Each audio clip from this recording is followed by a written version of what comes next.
আমার আগের ভিডিওতে, এর আগে যে ভিডিওটা দিচ্ছিলাম, এই ভিডিওতে একজন ভাই কমেন্ট করছে যে ভাই, আমি আসতে চাইতেছি, প্রায় 1 মাস হলো জমা দিচ্ছি, মেন ফাভার এখনো হয় নাই বা আসে নাই।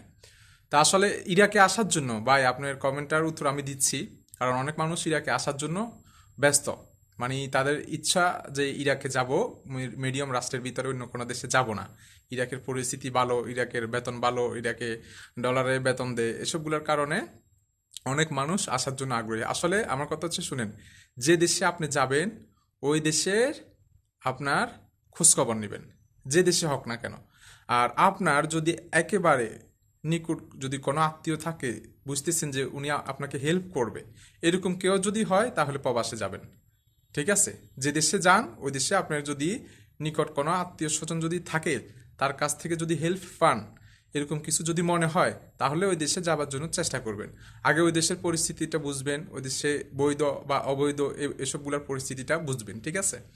ইরাকে ভিসা আকামা নাই, আপনি যেভাবে আসেন, ঠিক আছে, ভিসা আকামা করা নাই, 3 মাসের ভিসা আসছেন, সফর ভিসা, আপনি এরপরে শেষ। এরপরে যত বছর থাকবেন আপনার আকামা নাই, পুলিশ আপনাকে যে কোনো টাইমে ধরতে পারে।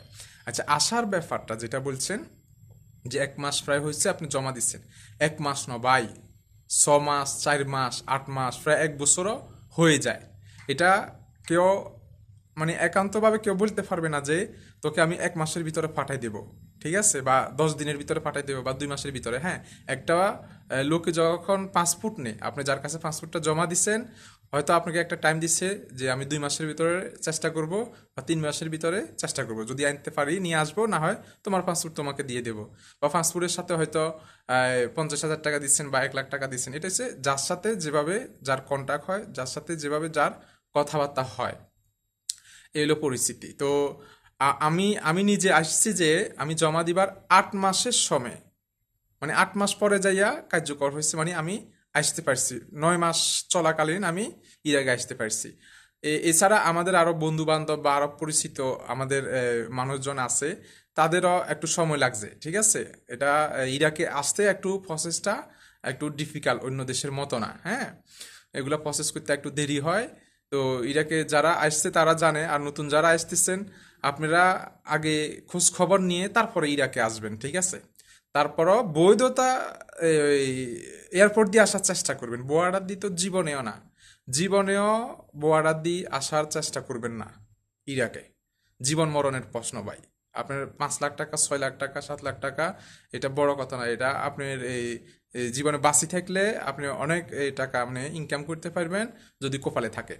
কিন্তু আপনি যদি না বাঁচি থাকেন, হ্যাঁ, এই এমন একটা দেশে যাচ্ছেন আপনি অবৈধভাবে, তার বর্ডার দিয়ে আপনি ঢুকতেছেন বিভিন্ন দেশের বিভিন্ন এই যে পাহাড়ে দিয়ে, জঙ্গলে দিয়ে। হ্যাঁ, তো এটা ঠিক না, অবৈধভাবে না। আপনি সফর বিষয়ে আসেন, সরকারিভাবে আসেন, কোনো কোম্পানির সিস্টেমে আসেন, আপনি বৈধতাভাবে আসলে আমরা খুশি, আপনাকে নিয়ে কোনো বিপদে পড়তে হবে না।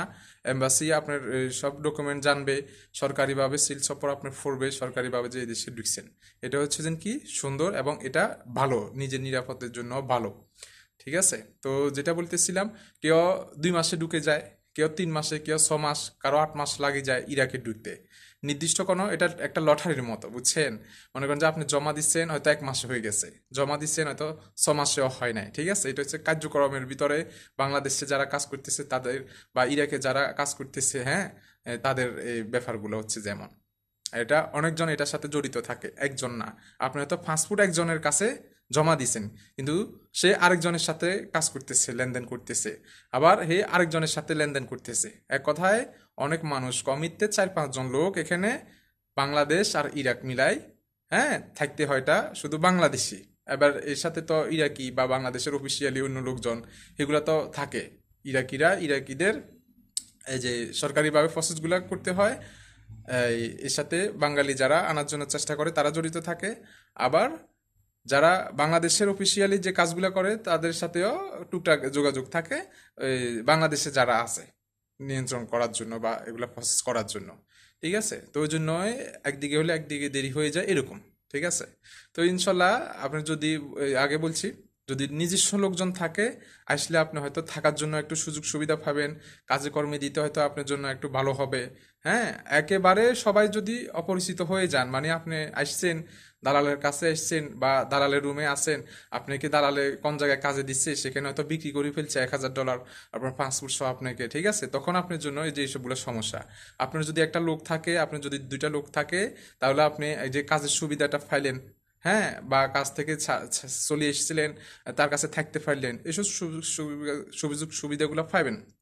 অন্য অন্য জায়গায় তো মনে করেন যে কোম্পানি হিসাবে যে লোক নেয় বিভিন্ন দেশে, কিন্তু এই দেশে একটু ভিন্ন, এই দেশে এইভাবে তেমন কোনো এসব সুযোগ সুবিধা নাই, ঠিক আছে। তো ভালো থাকেন, আরও কারো যদি কিছু বলার থাকে কমেন্টে বলতে পারেন, আমি উত্তর দেব, সমস্যা নাই। সবাই ভিডিওটা শেয়ার করে দেন, অন্যদের উপকার হবে।